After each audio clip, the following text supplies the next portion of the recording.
सवाल में कभी न कभी हम लोग संख्याओं को तुलना करने में गलती कर बैठते हैं, ध्यान से बनाइएगा। दो संख्याएं एक तीसरी संख्या से 20% और 50% अधिक है। पहली संख्या तीसरी संख्या का कितना प्रतिशत है? ध्यान दीजिएगा, अच्छा से क्वेश्चन बनाइएगा। तीन संख्या है ए, बी और सी। कहता कि पहला संख्या दो संख्याएं, ये पहला और दूसरा, तीसरी संख्या से 20% और 50%, पहला वाला 20% ज्यादा है, दूसरा वाला इससे 50% ज्यादा है। तो 100 पर जितना परसेंट ज्यादा बोले डायरेक्टे बढ़ा दो और कम करने में डायरेक्टे कम कर दो। अब कहता क्या भाई?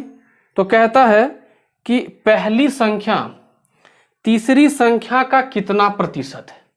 अब यहां से आप चाहो बना लो या डायरेक्ट उत्तर कर दो, आपकी मर्जी। बोलो कैसे? जिससे तुलना किया गया भाई वो खुद ही 100 है, तो पहली संख्या तीसरी संख्या का 120% है, क्योंकि किसी भी 100 मान वाले संख्या से तुलना करने पर जितना का तुलना करोगे उतना ही परसेंटेज बन जाएगा। जैसे पहली संख्या तीसरी संख्या का, तो जिसके साथ का लगा रहे वो नीचे बनेगा, नीचे लिखाएगा, आधार बनेगा। परसेंट कितना है चेक कर लो, 120%। आई बात समझ में? तो क्वेश्चन को सीखो दोस्तों, ताकि आप जो है इस कॉन्सेप्ट को बड़े क्वेश्चंस में यूज कर सके। ठीक है दोस्तों, प्रतिशत का ये सवाल वर्षों से पूछा जा रहा है। जब से एसएससी रेलवे की शुरुआत हुई होगी ये क्वेश्चन तब से आ रहा है। कहता है यदि राम की आय श्याम की आय से 20% अधिक हो तो श्याम की आय राम की आय से कितने प्रतिशत कम होगी। इस सवाल को बनाने के 4-5 तरीके हैं, लेकिन सबसे आसानी समझिए क्या होगा। देखिए, ये दो व्यक्ति है राम और श्याम। सबसे अधिक है कौन भाई? राम की आय श्याम से, जिसके साथ से लगा है उसको 100 मान लो, और 20% अधिक है राम, तो इसको 120 कर दो। तो सिंपल तरीका। अब श्याम की आय जो है राम से कितना परसेंट कम है? तो भाई श्याम कम दिख रहा है कितना? 20, लेकिन परसेंट नहीं है क्योंकि यहां पर 120 है, परसेंट लिख नहीं सकते 20 को हम। आप प्रतिशत देखेंगे, निकालेंगे तो 20 कम हुआ कहां से भाई?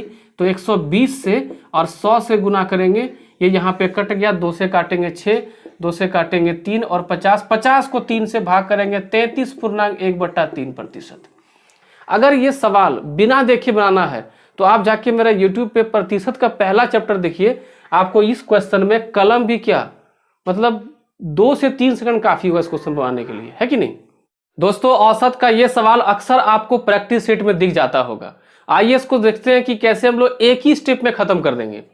क्वेश्चन कहता है एक बल्लेबाज का 9 पारियों के रनों का कुछ औसत है, 10वीं पारी में वह शतक लगाता है। इस प्रकार औसत 8 रनों से बढ़ जाता है, उसके रनों का नया औसत क्या है? दोस्तों, जब भी यह सवाल आपको सामने दिख जाए, आपके माइंड में सिर्फ एक बात आना चाहिए, उल्टा काम करेंगे। दोस्तों क्या करेंगे? उल्टा काम करेंगे। यानी अगर यहां पर 8 रनों से बढ़ जाता है तो हम यहां पर प्लस का काम नहीं करेंगे, माइनस का काम करेंगे।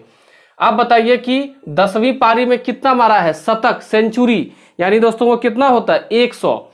अब जब बढ़ा है तो दोस्तों क्या करेंगे? माइनस। और पहले कितनी पारी खेल चुका है? 9, और औसत बढ़ा कितना है? 8। बस हो गया। 100 में 72 चला गया तो हमारा मान आ गया दोस्तों 28। तो दोस्तों ये क्या हो गया हमारा? ये रनों का नया औसत हो गया। और अगर पुराना औसत पूछता, मान लीजिए यही सवाल रहता, तो पुराना औसत निकालने के लिए कुछ नहीं करना है, 8 बढ़ाया है ना, तो 28 में 8 कम कर दीजिए, ये होता हमारा पुराना औसत। आई बात समझ में? ठीक है दोस्तों, आपके सामने जब ऐसा क्वेश्चन हो तो शुरुआत कैसे करें उसे समझिएगा।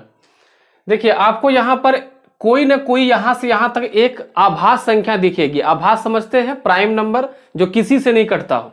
देखिए यहां हमको 2 दिख गया, इसका मतलब कि सारे जो बेस संख्याएं हैं 4 और 8, इन सबों को हमको 2 में कन्वर्ट करना होगा। तो ये 2 पे पावर x हो गया। अगर हम 4 को लिखना चाहें तो 2 पे पावर 2 होगा, और ये आकर पावर यहां जो दिया हुआ वो गुना हो जाएगा 3x + 4, और ये 8 को हम लिखेंगे 2 का क्यूब। अब सारा का सारा खेल दोस्तों किस पे हो गया? पावर पे। क्यों? क्योंकि x पावर के रूप में दिया गया है, तो हम इन पूरे बेसिक को भूल जाएंगे। ठीक है, इन आधार संख्याओं को भूल जाएंगे। अब देखिए 2 जब गुना में यहाँ पर है, दोनों 2 क्या है गुना में है, तो यहाँ पर 1 ठो 2 आएगा और ये दोनों पावर आके जुड़ जाएगा, तो जाएगा x प्लस ये 2 तिया 6x और प्लस 4 दूनी 8 और ये 2 पे पावर कितना है 3। दोस्तों अब यहाँ से 6 और 1 7x प्लस 8 बराबर 3, तो 7x बराबर ये 8 जब यहाँ जाएगा तो 3 में 8 चला जाएगा, तो हमारा मान बचेगा यहाँ पर 7x बराबर 5। लेकिन दोस्तों यहाँ से x का मान हो जाएगा -5/7। देखिए आपके ऑप्शन में दिया गया है, ठीक है। इसको आप अटेम्प्ट करिए, देखिए आपका उत्तर आता है कि नहीं।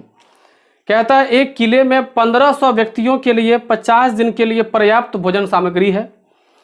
15 दिन पश्चात और अधिक आ गए, यानी और अधिक व्यक्ति आ गए, तब भोजन सामग्री केवल 25 दिन और चल सकी। कितने नए व्यक्ति किले में आए? ध्यान समझिएगा, 50 दिन के लिए पर्याप्त खाना था, लेकिन 15 दिन के बाद ही कुछ और आदमी आ गया। इसका मतलब यह है कि अगर वो आदमी नहीं आता तो अभी भी 35 दिन तक वो खाना चल जाता। 50 दिन में 15 दिन खा चुका है ना, तो नहीं आता तो 35 दिन अभी और चलता। लेकिन ऐसा हो नहीं सका, कुछ और आदमी आ गया, कुछ और आदमी आ गया। तो अगर ये आदमी और आ गया तो भाई खाना अब 25 दिन ही चलेगा, ठीक है, वही बोला ना, 25 दिन और चल सकी। अगर इसको काटना चाहेंगे, अगर 5 से काटेंगे 5, 5 से काटेंगे 7, तो 15 गुने 7 दोस्तों कितना होगा 105, 0 0, 5 से गुना करिए 15 गुने 5 7500 प्लस 5x। अगर 7500 को अगर हम यहाँ लाएंगे तो यहाँ बच जाएगा 5x, 0 0 0 3 बराबर 5x। 5 से काट दो, आपका मान आ जाएगा 600, यानी और 600 व्यक्ति शामिल हो गए हैं, ठीक है। दोस्तों ऐसा सवाल देखते हम लोग घबरा जाते हैं कि भाई इसमें अब कौन तरीका लगाएं कि हमको उत्तर मिलेगा। तो इसका कोई परफेक्ट कोई रूल नहीं है, आपको इसका कई क्वेश्चंस आपको प्रैक्टिस करना होगा। देखिए इसमें करना क्या वो समझिए ध्यान से। अगर देखें तो इसमें मैक्सिमम तरीके में क्या होता है कि आप सबसे पहले प्रयास करिए कि क्या क्रॉस कुछ रिलेशन है क्या। पहला तरीका आपका होना चाहिए क्रॉस रिलेशन चेक करने का, यानी 2 का रिलेशन सामने वाले 11 से, 4 का 21 से, 5 का 26 से, तो आपको 8 का रिलेशन यहाँ मिलने का चांसेस है, ठीक है। देखिए अगर हम 2 से 11 जाना चाहें तो 2 गुने 5 प्लस 1 कर सकते हैं। अगर 4 से 21 आना चाहें तो 5 गुने 1 कर सकते हैं। अगर 5 से 26 आना चाहें तो 5 गुने 1 कर सकते हैं। उसी प्रकार 8 से अगर यहाँ आना हो तो गुने 5 प्लस 1 कर सकते हैं, यानी ये दोस्तों आ जाएगा 41। लेकिन ध्यान रखिएगा इस तरह के क्वेश्चंस में ऑप्शन के हिसाब से तरीके को चुना जाता है, ठीक है। दोस्तों रीजनिंग में एक टॉपिक होता है कैलेंडर, बहुत इंपॉर्टेंट है, जिसमें से ये सवाल आप देख सकते हैं, ये पूछा गया है। क्वेश्चन कहता है यदि 15 अगस्त 2003 को शुक्रवार हो तो 15 अगस्त 2005 को कौन सा दिन होगा। दोस्तों इसमें देखिए 3 साल का बात है, 2003, 2004 और 2005, क्योंकि जब हम 2003 से 5 तक जाएंगे तो बीच में एक 4 जो है उसको क्रॉस करना पड़ेगा। 15 अगस्त की बात है और यहाँ हमसे 15 अगस्त का दिन पूछा गया है। बहुत ही समान तरीका है, समझिए ध्यान से। 15 अगस्त से अगर हम 15 अगस्त 2004 तक जब हम पहुंचेंगे तो ऐसा नियम कहता है कि जब आप 1 साल से अगले साल जाते हो तो 1 दिन बढ़ जाता है। यहां पर कौन दिन था भाई, ये था शुक्रवार। लेकिन अब ध्यान रखेंगे कि 2004 दोस्तों कैसा है, लीप ईयर है। और लीप ईयर क्या होता है बताइए, लीप ईयर उसे कहते हैं जो साल 4 से भाग चला जाए। आप देखो 2004 का अंतिम 2 अक्षर 4 से भाग चला जा रहा है, इसका मतलब कि ये ईयर कैसा है, ये लीप ईयर है। तो लीप ईयर होने पर 1 दिन नहीं बढ़ता है, 2 दिन बढ़ता है। और वो भी ध्यान रखना कि अगर 2004 का जनवरी तक ही बात होता या 28 फरवरी तक ही बात होता तो भी नहीं बढ़ता, क्योंकि इफेक्ट कहां पड़ता है, 29 फरवरी आने के बाद प्रभाव पड़ता है 1 दिन एक्स्ट्रा, है कि नहीं। तो अगस्त यानी कि फरवरी क्रॉस कर गया है, तो शुक्रवार में 2 दिन जोड़ेंगे, तो ये हमारा बन जाएगा कितना, शुक्रवार से 2 दिन जोड़े कितना हो जाएगा, शनिवार रविवार। दोस्तों हो जाएगा ये रविवार। अब 2004 से 2005 जाना है हमको, तो 2004 से 5 जाएंगे, तो हम लोग तो लीप ईयर का प्रभाव यहाँ पे देख चुके हैं। तो अगस्त के बाद 15 अगस्त 2005 तक में यहाँ पे क्या 2005 कोई लीप ईयर है, नहीं है, क्योंकि 2005 में अंतिम 2 अक्षर 4 से नहीं कटता है, तो ये लीप ईयर नहीं है। तो इसमें सामान्य सा 1 दिन बढ़ेगा और इसका आंसर हो जाएगा कि भाई 2005 को कौन सा दिन होगा, सोमवार हो जाएगा। अगर आप इस क्वेश्चन को सॉल्व कर लेते हैं, समझ जाइए कि आपका आयु संबंध चैप्टर बहुत अच्छा है। क्वेश्चन कहता है 10 वर्ष बाद ए की उम्र 10 साल पहले के बी की उम्र से दोगुनी होगी। यदि अब ए बी से 9 साल छोटा है तो बी की वर्तमान आयु क्या है। इस सवाल में शुरू कहां से करना है, आप में से मैक्सिमम लोगों को यह पता ही नहीं चलेगा। एक बात आप ध्यान रखिएगा कि अगर ए बी से छोटा है, अगर ए बी से छोटा है कितने साल का, 9 साल का, और अगर अभी 9 साल छोटा है तो भाई पहले भी 9 साल छोटा होगा और आगे भी 9 साल छोटा होगा। अगर आप सोचिए, अगर आप किसी से 2-3 साल बड़े हैं तो पहले भी बड़े होगे और मरते दम तक बड़े रहोगे। तो इसका मतलब है कि यही आपका इस क्वेश्चन का क्रैकिंग पॉइंट है। मान लेते हैं कि ए और ये मान लेते हैं बी, मान लेते हैं कि बी का भाई उम्र अभी क्या है वर्तमान में x, तो a का हो जाएगा x माइनस 9। ध्यान दीजिएगा, अगर b का मान x है तो a का मान x माइनस 9, क्योंकि यहां बोल रहा है कि a b से क्या है 9 साल छोटा है। अब देखिए यहीं पे तुलना होगा, 10 वर्ष बाद अगर हम इसको 10 वर्ष आगे बढ़ाते हैं तो 10 वर्ष प्लस होगा, तो x माइनस 9 इसमें क्या दोस्तों क्या होगा, 10 साल जुड़ जाएगा। फिर कहता है 10 साल पहले के बी का उम्र, अगर हम 10 साल पहले आएंगे 10 साल तो क्या हो जाएगा, -10 करना होगा, तो बी का मान हो जाएगा 10 साल में माइनस करेंगे तो x माइनस 10। अब बोलता है कि 10 वर्ष बाद ए का उम्र 10 साल पहले बी की उम्र से दोगुनी होगी। ठीक है, यानी अगर हम ए का उम्र देखें और बी का उम्र में तुलना करें तो ए का उम्र बी से दोगुनी हो जाएगी 10 साल के बाद। तो अगर हमको 10 साल बाद अगर हमको बराबर करना है, यानी इन दोनों मान को बराबर करना होगा, तो बी को दोगुना करना होगा। नहीं समझे, ध्यान समझिएगा। जैसे मान लीजिए कि अगर आपके पिताजी का उम्र आपसे दोगुना है तो दोनों को बराबर करना होगा, तो आपके उम्र को दोगुना करना होगा, क्योंकि आपके पिताजी का उम्र पहले से दोगुना है। तो वही यहाँ पे है कि ए का उम्र 10 साल बाद बी का उम्र 10 साल पहले से दोगुना होगा, यानी अगर हम बी को दोगुना करेंगे तब बराबर हो जाएगा। ठीक है, अब इसको सॉल्व करते हैं। अगर इसको सॉल्व करें क्या हो जाएगा, देखिए ये हो जाएगा आपका -9 + 10 यानी +1 हो जाएगा, है ना। 9 में 10 चला गया, लेकिन देखिए बड़ा के पास क्या है, प्लस है। दोस्तों ये हो जाएगा 2x माइनस 20। आए बात समझ में, 2 से दोनों गुना हो जाएगा। x को यहाँ लाएंगे तो x में 2x जाएगा तो -x, और यहाँ -20 है और ये -1 वहाँ चला जाएगा तो कितना होगा, -21। ये कट गया, तो x का मान हम क्या माने हुए हैं, b, और ये b का वर्तमान है ना, x हम क्या माने थे, वर्तमान। तो आपसे पूछा क्या है कि b की वर्तमान आयु कितनी है, 21 वर्ष है। अब आप सभी को कमेंट करिए और बताइए कि सही में ये उत्तर आपका आया था कि नहीं आया था। दोस्तों औसत चैप्टर में क्रिकेट की पारी वाला सवाल खूब देखा जाता है और आप में से कई लोग बहुत गुना भाग करते हैं। इसमें कुछ नहीं करना होगा, 2 स्टेप में आंसर होगा, वो भी स्टेप नहीं बोल के आंसर लाएंगे। ध्यान से क्वेश्चन पढ़िएगा। रमेश ने अपनी 13 पारियों में 71 रन के औसत से रन बनाए, 14वीं पारी में उसने 149 रन बनाए, तो उसका औसत अब क्या होगा। सामान्य सा बात है, 13 पारी तक खेला, वो 13 पारी खेला और इसका एवरेज क्या था बताइए भाई, एवरेज था 51। 14वीं पारी में वो 149 रन ठोक दिया।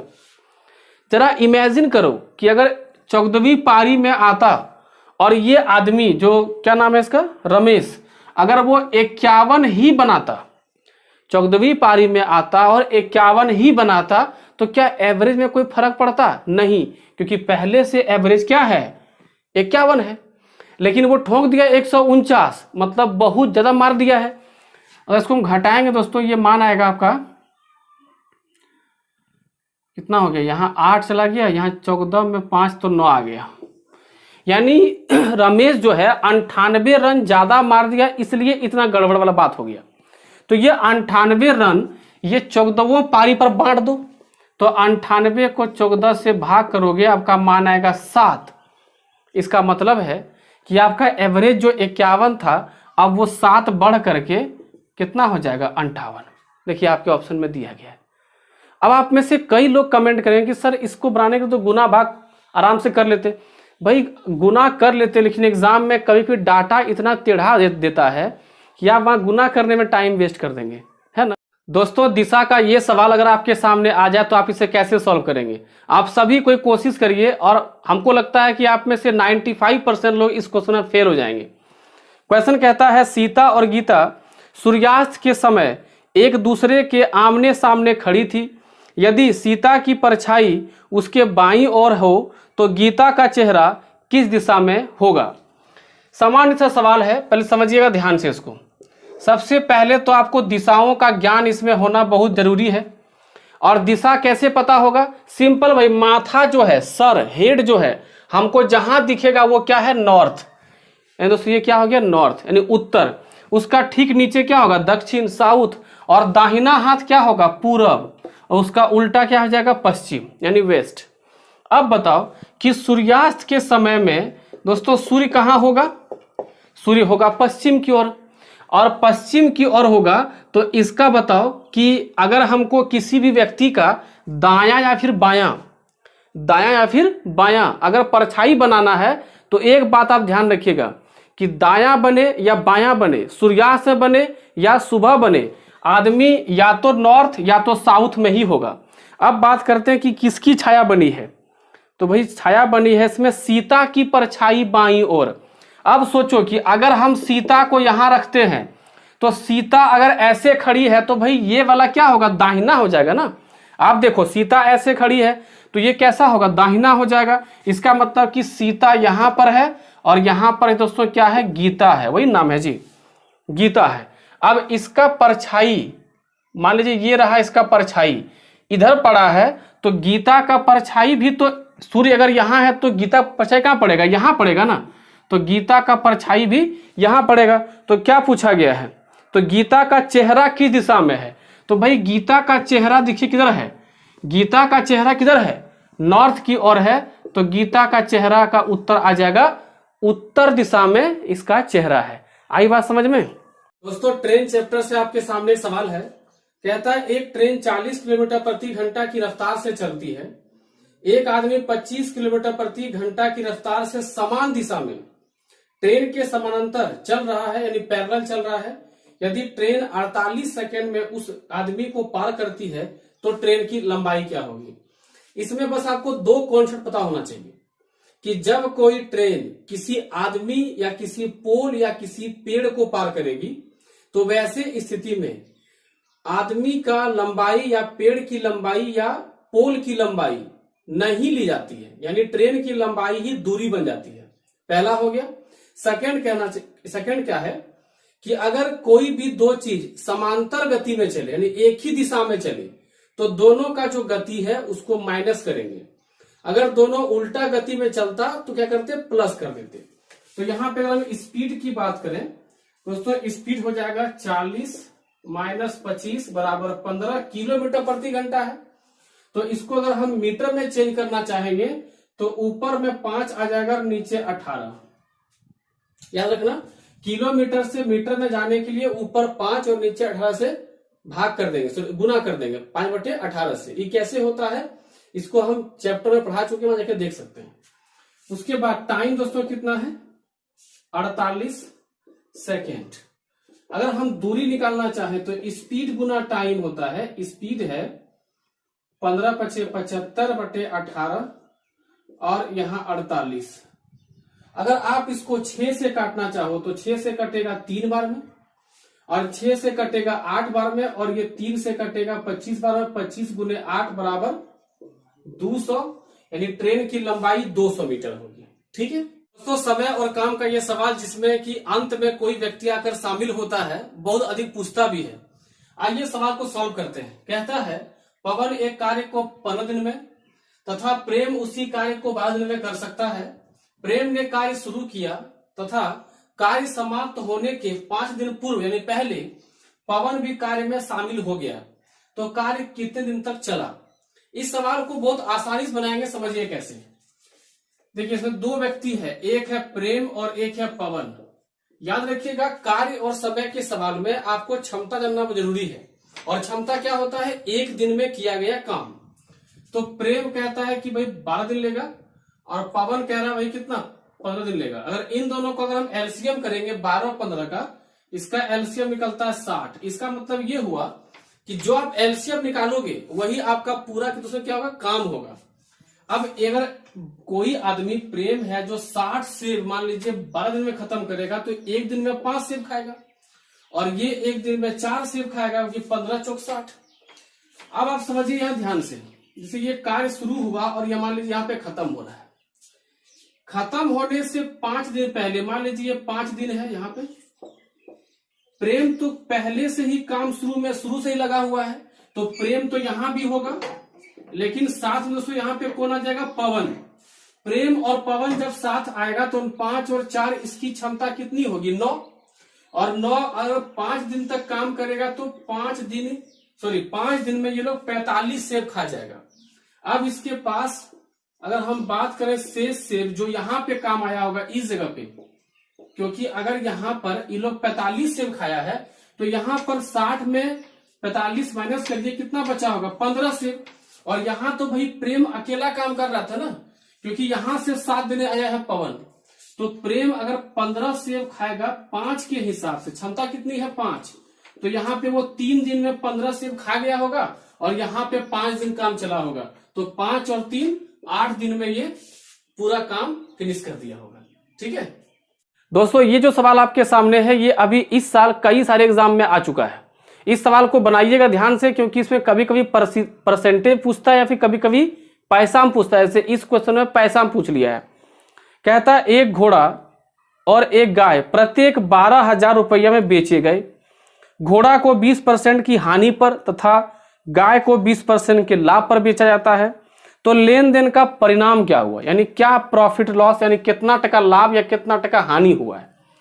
देखिए एक है इसमें क्या दोस्तों, घोड़ा ना, एक घोड़ा है और एक गाय है, दोनों को बेचा गया है 12,000 रुपया में भैया। लेकिन इसको जो है घोड़ा बेचने में क्या हो गया है, 20% का लॉस हुआ है, और गाय बेचने में 20% का प्रॉफिट हुआ है। सामान्य बात समझिएगा, इस घोड़ा का जितना भी दाम होगा, अगर 20% लॉस करके बेचा है, तो ये जो पैसवा है ये 80% ना होगा। तो क्या हम लिख दें 80% बराबर 12,000, तो यहां से काटोगे 4 से काटोगे 2 बार में, और एक काम करते हैं 8 से काट देते हैं, तो 8 से काटेंगे 15 8 120, 1% का मान 15 150, तो 100% का मान 100 से गुना करने पर 15,000। हम थोड़ा समझा दे रहे हैं आपको क्वेश्चन ताकि आपको दिक्कत ना हो कभी। अब यहां देखिए गाय जितना भी खरीदा होगा वो भी 100%, और 20% लाभ लेके बेचा है, नहीं इसका जो पैसवा है जो जितना बेचा है 12,000 टका में, तो ये 120% हो गया ना, क्योंकि लाभ हुआ है तो 100 में प्लस कर देना है 20, इसका मान हो गया 12,000। 120 कट गया तो 1% का मान हो गया 100, 100% का मान दोस्तों हो गया, इसको 100 से गुना करोगे निकल के आएगा 10,000। अब आप ये बताओ कि एक सामान लिया था वो 15 में, एक लिया था 10 में, तो टोटल उसका जो खर्चा था यानी जो सीपी था, जो क्रय मूल्य था दोस्तों कितना था, 25,000 था, और वो 12,000 करके घोड़ा भी बेचा और 12 में गाय भी बेचा, तो कुल वो कितना पैसा उसको मिला बेचने पर, 24,000 टका मिला।